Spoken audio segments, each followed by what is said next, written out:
Pues bien, seguimos adelante con el tema de la cristología, un tema por demás decirlo fascinante, puesto que Jesucristo es el centro de la proclamación del Evangelio en todas las iglesias. Jesucristo es para nosotros el centro del universo, es la imagen del Dios invisible, el primogénito de toda la creación. Mas, sin embargo, y esto vale la pena meditar sobre ello, no en todas las iglesias se tiene la misma visión acerca de Jesucristo. Por eso es necesario sentarnos e ir despacio. Permítame decirle que hay muchísimas imágenes cristológicas, así como usted lo oye, imágenes cristológicas, esos Cristos que se forman en la mente de muchas personas, o esos Cristos que uno ha traído por tradición y ha creído que uno está en lo correcto. Valga la pena de mencionar algunos ejemplos así, muy sencillos. El caso del Cristo Negro, el llamado Cristo Negro de Esquipulas. Culturalmente se le atribuye también ese color de piel, culturalmente se le ha venido dando adoración a través de ciertas procesiones, ciertos ritos, ciertas costumbres que los pueblos han venido desarrollando con el paso de los tiempos. También el otro Cristo español, el que nos vino a nosotros, por un lado la espada y por el otro lado la cruz, como el conquistador. Y con el tiempo se cambió al Cristo del Nazareno, que muchos de ustedes, me imagino, han tenido la oportunidad de ver en algunas procesiones y con lo que nosotros llamamos el Santo Sepulcro. Pues bien, esas son imágenes palpables. Son hechos de madera, otros son hechos de yeso, y uno puede decir, esas son las imágenes que la gente ha venido adorando o que culturalmente le han rendido algún tipo de festividad. Pues bien, en este caso, como estamos hablando, existe otra imagen que no es así de madera ni de yeso, sino la imagen que la persona se forma en su mente. Aún el mismo Señor Jesucristo, si usted va a su Biblia, en el capítulo 16 del libro de Mateo, del Evangelio de Mateo, usted va a encontrar una pregunta que el Señor Jesucristo hizo, que es muy interesante. Dice ahí en Mateo capítulo 16, verso 13, que viniendo Jesús a la región de Cesarea de Filipo, preguntó a sus discípulos diciendo, ¿quién dicen los hombres que es el Hijo del Hombre? Ellos dijeron, unos Juan el Bautista, otros Elías y otros Jeremías o alguno de los profetas. Él les dijo, ¿y vosotros quién decís que soy yo? Respondiendo Simón Pedro dijo, tú eres el Cristo, el Hijo del Dios viviente. Entonces le respondió Jesús, bienaventurado eres Simón, hijo de Jonás, porque no te lo reveló carne ni sangre, sino mi Padre que está en los cielos. Como vemos ahí en este pasaje, ya existían imágenes de la gente acerca de Jesucristo. Algunos decían, él es Jeremías, otros decían, es uno de los profetas, otros decían Juan el Bautista. Las opiniones eran variadas. Así también en la historia, en los seminarios, en las universidades, donde se estudia teología, también se habla de lo mismo en este caso. Por ejemplo, en algunos lugares se habla de lo que se llama una cristología de atrás, que es la que tiene que ver con los profetas, con la proclamación de ellos acerca de quién sería el Mesías, la visión del Mesías que tenían ellos, ese mensaje que ellos daban, que pronto vendrá un libertador. Todo lo que nosotros encontramos como el anuncio de quién sería el Mesías es lo que nosotros llamamos una cristología de atrás. También nos referimos al Jesús, como lo vemos en algunos lugares que se han escrito tantísimos libros, se habla de un Jesús de la historia, el Jesús de los evangelios, el hombre de carne y hueso que pasó por aquellas comunidades en aquellos tiempos, en su tiempo, el Jesús que proclamó, el Jesús que predicó el reino de los cielos, el Jesús que sanó a los enfermos, que echó fuera de los demonios. De ese Jesús se le conoce como el Jesús de la historia y algunos lo llaman también una cristología de abajo. Al hablar de una cristología de abajo, también existe lo que se llama una cristología de arriba. Como nos hablan muchos de los teólogos, ellos nos hacen ver que la cristología de arriba es aquella de la cual los apóstoles siempre estaban predicando.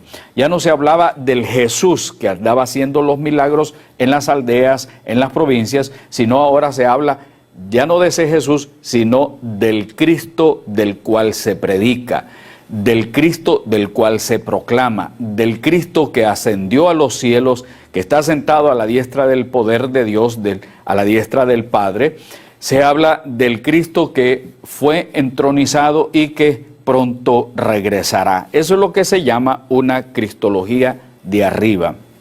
Dependerá mucho de los predicadores el escoger si harán énfasis en lo que los profetas dijeron en el Antiguo Testamento, o si alguno de estos predicadores hará énfasis en el Cristo del Apocalipsis o del que Pablo predica, o en algunos casos otros escogerán la cristología de abajo, que tiene que ver mucho con el Jesús de la historia, con quién se identificó él.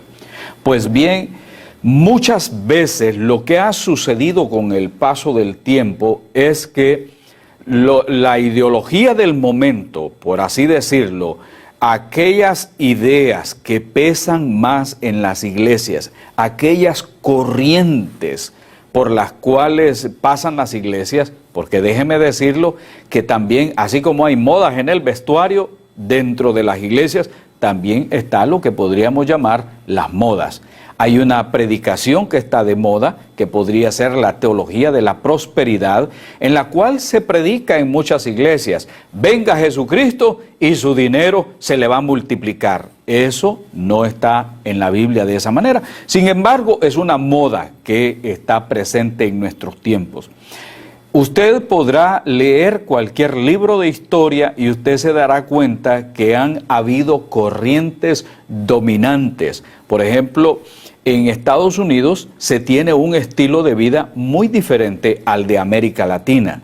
En Estados Unidos usted va a poder ver el desarrollo, usted va a poder ver el desarrollo de las comunicaciones, de las vías de comunicación, el desarrollo económico, usted va a poder ver las facilidades en que una persona sale adelante, y lógicamente cuando uno entra a estas iglesias, a estas catedrales, a estos grandes templos, uno ve lo que se llaman los lujos. Entonces, muchos de los líderes desean consolidarse en esos lujos, y entonces predican de esa manera que el Cristo que está en los cielos es un rey soberano y quiere que todos sus seguidores también sean reyes y príncipes. Entonces por ahí viene todo lo que se maneja desde esa perspectiva, la predicación acerca de Jesucristo. Sin embargo, en América Latina, en nuestros países, puede ser en Cuba, usted puede hablar de Guatemala, usted puede ser de El Salvador, puede ser de Colombia, de cualquiera de nuestros países en América Latina, usted va a encontrar ahí tremendos caseríos sumergidos en la pobreza. Hay una gran diferencia entre los templos que tenemos en América Latina y los templos que hay en los países del primer mundo. Entonces las predicaciones son muy diferentes. Más sin embargo, de los Estados Unidos hay una fuerza muy poderosa de esa corriente que hace que muchos de estos pastores quieran imitar el modelo norteamericano, o muchos de Estados Unidos o Europa quieren imponer su pensamiento teológico en los pastores de América Latina. Entonces nosotros vamos a tratar de ir estudiando todas estas situaciones que se presentan para llegar a conocer a ese Cristo de las Escrituras, que no está revestido de la ideología teológica ni del pensamiento de pastores que toman las cosas en forma literalista, o de aquellos que manipulan la palabra del Señor. Para ustedes son todas estas clases, las hemos preparado para que usted pueda crecer siempre en el conocimiento y en la gracia de nuestro Señor y Salvador Jesucristo. Veamos un poquito lo que podría suceder antes de la encarnación. Estos temas que vamos a ir desarrollando poco a poco, vamos a ir profundizando en ellos, vamos a ir viendo lo que es el Señor antes de la encarnación, el Mesías proclamado, y también la participación del Verbo aquí en la tierra, su manifestación antes de la encarnación. Es interesante todo esto. Cuando se habla de Jesucristo, se habla de encarnación. Cuando se habla de Jesucristo, se habla de resurrección. Cuando se habla de Jesucristo, se habla de entronización en los cielos. Es un tema, por demás decirlo, riquísimo en contenido. Así es que yo creo que a usted le va a traer gran bendición. Por ejemplo, hablar de nosotros acerca de la evidencia de la preexistencia, el origen celestial. Los versículos que reclaman un origen celestial para Cristo atestiguan de su existencia antes de nacer. Especialmente en el Evangelio de Juan, capítulo 3, verso 13, donde dice: nadie ha subido jamás al cielo, sino el que descendió del cielo, el Hijo del Hombre. Según Juan 3, versículo 13, en la Nueva Versión Internacional. También encontramos que dice que el que viene de arriba está por encima de todos. El que es de la tierra es terrenal, y de lo terrenal habla. El que viene del cielo está por encima de todos. Juan 3:31, Nueva Versión Internacional. El que viene de arriba está por encima de todos. Por eso para nosotros es importantísimo proclamar que Jesucristo es el Kyrios, Jesucristo es el Señor y Él está por encima de todos. Y en este caso hay muchas organizaciones religiosas en las que consideran más lo que se llama la homolatría, es decir, la adoración excesiva hacia el ser humano, más que al verdadero Jesucristo. Y esto es un tremendo error. Jesucristo está por encima de todos. A Él se debe nuestro amor, a Él se debe nuestra entrega, a Él se debe el sacrificio, a Él se debe la alabanza, porque Él debe ser el centro de nuestras vidas. Ahora bien, en la Escritura vemos su obra como creador. Si Cristo estuvo involucrado en crear, entonces por supuesto que tuvo que existir antes de la creación. Y si no, basta con ver Juan capítulo 1, versículos del 1 al 3, donde dice: en el principio era el Verbo, y el Verbo era con Dios, y el Verbo era Dios. Este era en el principio con Dios.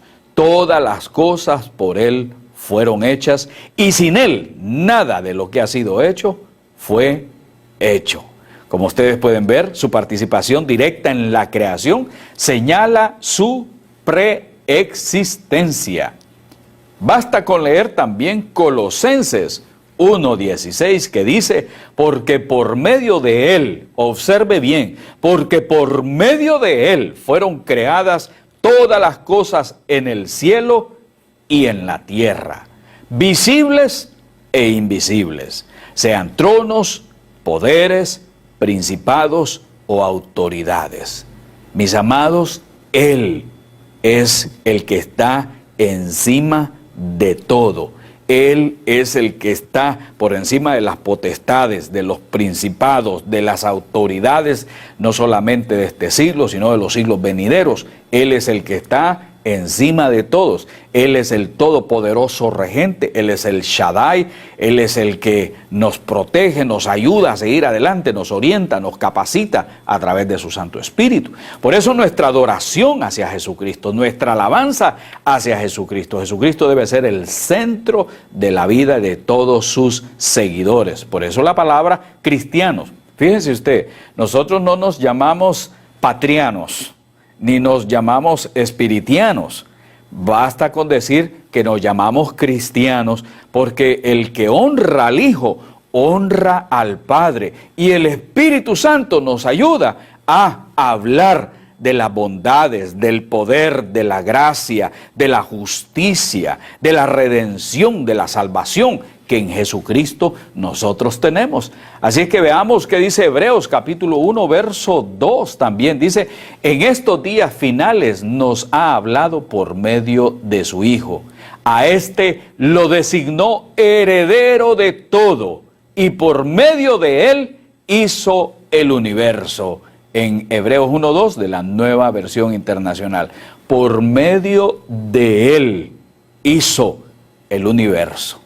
Esto para nosotros es maravilloso. Hemos estado enseñando por bastante tiempo en nuestra iglesia acerca del tema de la cristología, y para nosotros es un plato delicioso el estar ahí estudiando la palabra de Dios, concentrándonos en la palabra de Dios para exaltar el nombre de Jesucristo, para glorificar el nombre de Jesucristo. Y podemos ver también en la Escritura su relación con Dios. Él se atribuyó igualdad de naturaleza con Dios. Y basta con que nosotros leamos Juan 20:30, donde dice: Jesús hizo muchas otras señales milagrosas en presencia de sus discípulos, las cuales no están registradas en este libro. Juan 20:30, nueva versión internacional.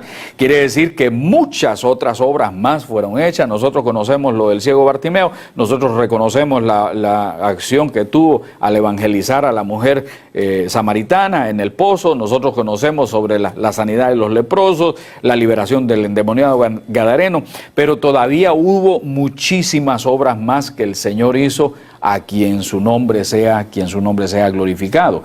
Él también afirmó haber tenido gloria junto a su Padre antes que el mundo fuese. Esto es importante para nosotros. La afirmación que Jesús hizo de haber tenido la gloria de su Padre también antes de que el mundo fuese. Y lo vemos en el 17:5, que dice: y ahora, Padre, glorifícame en tu presencia con la gloria que tuve contigo antes de que el mundo, o antes de que el mundo existiera. Juan 17:5. Esto es lo que algunos sectas como la de los Testigos de Jehová y otras agrupaciones rechazan, el hecho de reconocer que Jesucristo tuviera esa misma gloria con el Padre antes de que el mundo existiera. Así es que estamos hablando de la existencia en esta clase, en este tema, de Cristo antes de su encarnación. No perdamos eso de vista. Pablo también declaró que Cristo tenía la misma naturaleza de Dios. Yo le decía a los hermanos de la iglesia que estoy realmente gozoso, admirado, embebido, si se le puede llamar de esa manera, atraído por este tema. Es un tema maravilloso al ver en las Escrituras la revelación, cómo la captó el apóstol San Pablo. Tal vez no tuvo esa oportunidad de que se sentaran los cristólogos a enseñarle a él, sino que él recibió del Padre la revelación misma y la plasmó claramente en Filipenses capítulo 2, verso 6. Decía: quien siendo por naturaleza Dios, no consideró el ser igual a Dios. Observe eso. Quien siendo por naturaleza Dios, no consideró el ser igual a Dios como algo a que aferrarse.